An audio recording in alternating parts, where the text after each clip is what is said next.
41 का क्वेश्चन 41 का क्वेश्चन है 24 गुणंतर 80 14 निम्नलिखित में से कौन सी संख्या से पूर्णतः विभाजित होती है। तो हम क्या करेंगे, इसमें ऑप्शन लेकर हम देख लेंगे कि कौन सी से पूर्णतः विभाजित होती है। तो हम लेते हैं फर्स्ट ऑप्शन 11। तो 11 का डिविजिबिलिटी रूल कहता है कि एक संख्या छोड़कर एक संख्या को ऐड करो, और तो हम ऐड करेंगे तो 2 और 6 8 8 8 16 16 और 1 17 माइनस, और जो बची हुई संख्या उनको ऐड करेंगे तो 4 9 13 13 0 और 13 4 17, तो ये 0 आ जाएगा। तो ये 11 से विभाजित हो जाएगी। तो ऑप्शन ए। 42 का क्वेश्चन है n के किस मान के लिए 28 53 7 n को 8 से विभाजित है। तो हम क्या करेंगे, अब n का मान पूछा है तो हम क्या करेंगे, 8 का डिविजिबिलिटी रूल कहता है कि लास्ट की 3 संख्या को 8 से विभाजित करने पर, तो हम क्या करेंगे, इसको विभाजित करेंगे तो 8 चौक 32, तो 37 में से 32 उठाएंगे तो 5 आएगा। अब n का मान क्या रखेंगे, ये संख्या पूरी की पूरी कट जाए, तो 8 7 56 होता है, तो हम n का मान 6 मान लेंगे तो ये संख्या पूरी की पूरी कट जाएगी। तो इसका आंसर हो गया n का मान 6, ऑप्शन सी। 43 का क्वेश्चन निम्नलिखित में से कौन सी संख्या 4 7 और 23 से विभाज्य है। तो हम क्या करेंगे, इनका एलसीएम ले लेंगे। तो इनका एलसीएम यही आ जाएगा क्योंकि ये अभाज्य संख्या है। तो 4 को 7 से करेंगे तो 28 और 23 से करेंगे तो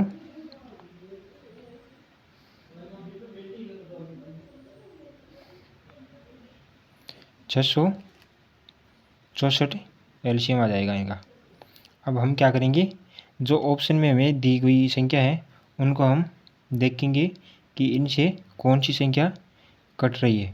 तो ऑप्शन सी देखो यही है, सेम टू सेम, इसके अंदर 0 ऐड किया हुआ है, तो इसका आंसर हो जाएगा सी।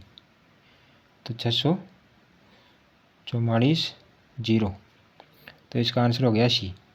अब 44 का क्वेश्चन, तो 44 का क्वेश्चन है यदि 7 अंकों की संख्या 57 28 2 PQ को 11 से विभाजित है तो 11 माइनस पी का मान क्या होगा।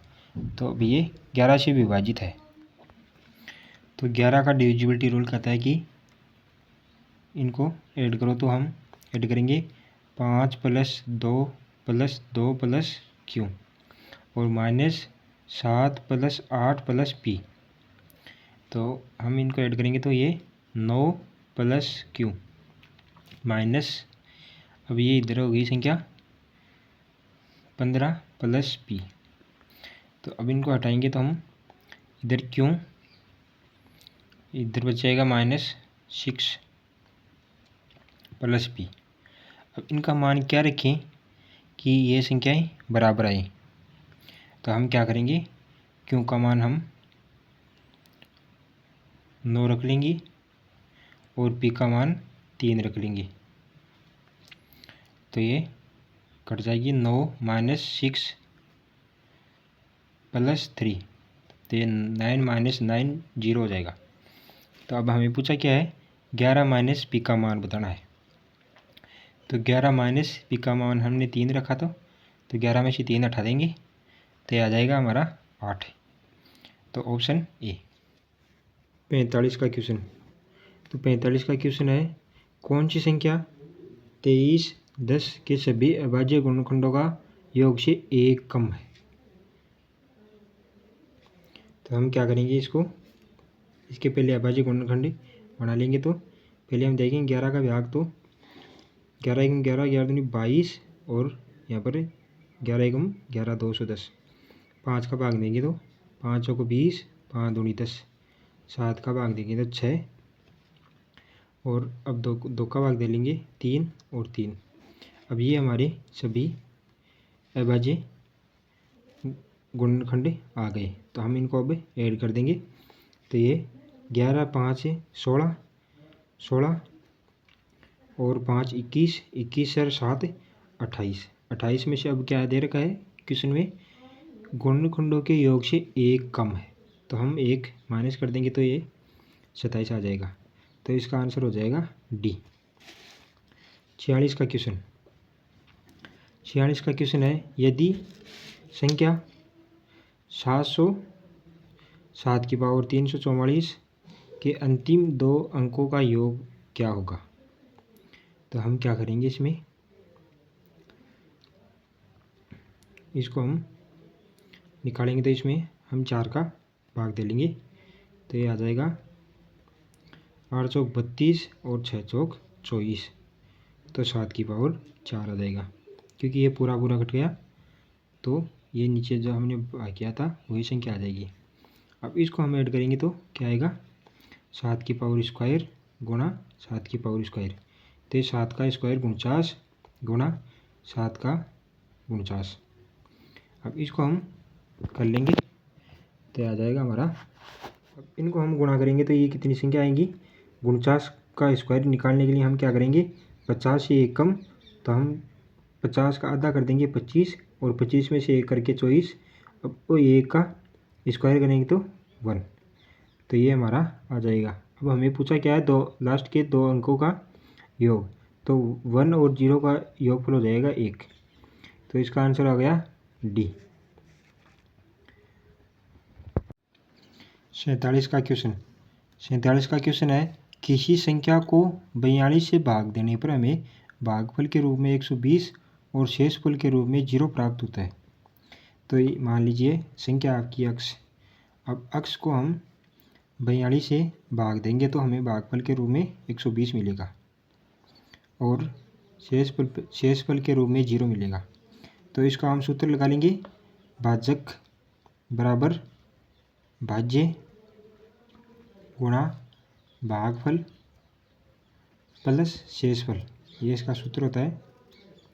तो अब इस सूत्र में हम मान रख देंगे, तो भाज्य का हमारा अक्ष बराबर भाज्य 42 गुणा 120 प्लस 0। अब इसको हम ऐड करेंगे तो ये आ जाएगा हमारा 0, 12 1 12 12 दूनी 24, 2 बच गया, और 12 चौक 48, तो 2 ऐड कर देंगे तो ये 5040 हमारी संख्या आ गई। अब इसको क्या कर रखा है, उसी संख्या को 41 से भाग देने पर क्या बचेगा, तो हम इस संख्या को 41 से भाग देंगे तो 41 से कम 41, 9 बच गया, और यहाँ पर 94 अगली संख्या लेंगे तो 94 हो जाएगा, 41 दूनी 82। अब 94 में से 82 उठाएंगे तो 12, और अगला 0 उतार लेंगे, तो अब इसमें क्या होगा,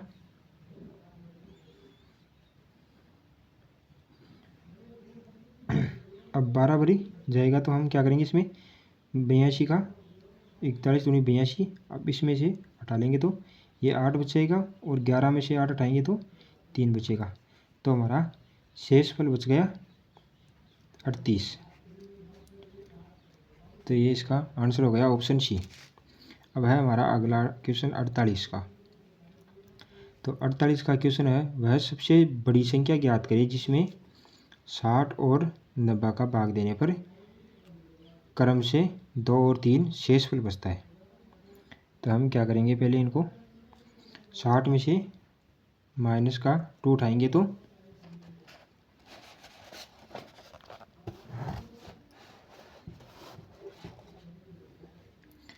2 उठाएंगे तो ये 58 आ जाएगा, और 90 में से माइनस का 3 उठाएंगे तो ये 87 आ जाएगा। अब हमें क्या करना है, इनका पहले एच शेप निकाल लेना है। बड़ी से बड़ी संख्या ज्ञात करनी है, तो बड़ी से बड़ी संख्या का मतलब है एच शेप ज्ञात करना है। तो एच शेप ज्ञात करेंगे तो हम क्या करेंगे, इसमें हम 3 का भाग देंगे तो 20 आ जाएगा, और इधर 30 आ जाएगा, और इसमें हम 5 का भाग देंगे तो 4 आएगा, और इधर 6 आएगा, और 2 का भाग दे लेंगे तो 2 एकम 2, 2 में 3, तो इनका एच शेप आ गया 10 और 30, एच शेप आ गया 30 इसका,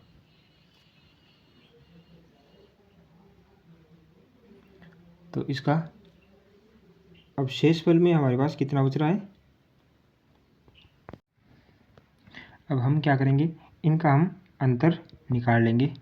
तो 87 में से 58 उठाएंगे तो ये आएगा हमारा 17 में से 8 उठाएंगे तो 9 आएगा, और ये इधर 7 में से 5 उठाएंगे तो 2। तो 29 सबसे बड़ी से बड़ी संख्या है जो इनको करे इनसे विभाजित होगी, क्योंकि हम 29 का भाग देंगे तो 29 एकम 29, 29 दूना 58, ठीक है, और 29 87। तो इनमें हम चलाया जाएगा तो बड़ी से बड़ी संख्या 29 होगी। तो ऑप्शन हो गया बी। 49 का क्वेश्चन, 49 का क्वेश्चन है 5 गुणा 10 गुणा 15 गुणा 20, और ये आगे लास्ट का पद है 265 में शून्यों की संख्या क्या होगी। तो हम क्या करेंगे, इसमें पहले तो हम 5 को कॉमन ले लेंगे। तो 5 को कॉमन लेंगे तो 5 एकम 5, 5 दूनी 10। तो इस प्रकार ये हमारी नेचुरल श्रृंखला बन जाएगी। तो लास्ट में आएगा 55 25 5 3। अब ये हमारी नेचुरल आ गई संख्या। अब इसमें हमें क्या करना है, इसमें 53 में हमें 2 को विभाजित करेंगे तो कितना आएगा 26। एक शेषफल बच गया। अब शेषफल को हम छोड़ देंगे, तो इसमें हम आगे देंगे तो 13 एकम 13, और 2 का देंगे तो 6 आएगा, और फिर से 2 का देंगे तो 3, और फिर से 2 का देंगे तो 1। अब इनको हम सभी को ऐड करेंगे तो ये आ गया हमारा 2 की पावर 49 हम लिख लेंगे, क्योंकि ये सभी का ऐड 49 है। तो 2 की पावर 49 हो गई। और हमारे पास 53 को हम देखेंगे तो अब यहाँ पर हम 53 है तो इसमें 5 53 है, तो ये 53 हो गया। तो इसमें हम 5 की पावर 53 लिख देंगे। अब इन दोनों का HCF होगा ऊपर वाली संख्याओं का, क्योंकि हम 2 से गुणा करेंगे तो 5 को 2 से गुणा करेंगे तो 10 आएगा। तो ऐसी कितनी संख्याएं जो गुणा होगी, तो हम क्या करेंगे, इसमें 2 की पावर 49 है और 5 को हम तोड़ लेंगे तो 5 की पावर 49, और ऊपर बच गया 5 की पावर 4। तब ये 4 का मतलब हमारे पास कोई नहीं है, क्योंकि इनके साथ 2 नहीं है। और तो ये हमारी एक शून्यों की संख्या हो जाएगी। तो हमारे पास 49 शून्य होंगे। ऑप्शन हो गया डी। 50 का क्वेश्चन, समांतर श्रेणी में 3 संख्याओं का योग 6 है। तो मतलब हमारे पास है a प्लस बी प्लस सी का मान 6, और इनका गुणनफल है 6। तो ऐसी कौन सी संख्या होगी जो इसको सही करेगी। तो हम देखेंगे ऑप्शन से कि 4 और 5 9, और 8 17। तो हमारा 17 उत्तर नहीं आ रहा है, तो ऑप्शन ए नहीं होगा। सेकंड ऑप्शन 82 आ रहा है। तो देखो 82 के तो आने का मतलब ही नहीं है, सिर्फ हमें 6 ही चाहिए। और ऑप्शन सी होगा। तो 1 2 और 3, तो 3 और 3 6 हो जाएगा। और इनको हम गुणा करके देखेंगे तो 1 को 2 से गुणा करेंगे तो 2, और 2 को 3 से गुणा करेंगे तो 6। तो इसका ऑप्शन हो जाएगा हमारा सी, क्योंकि सी है जो इसको एकदम सही से विभाजित करता है। तो इसका आंसर हो गया सी।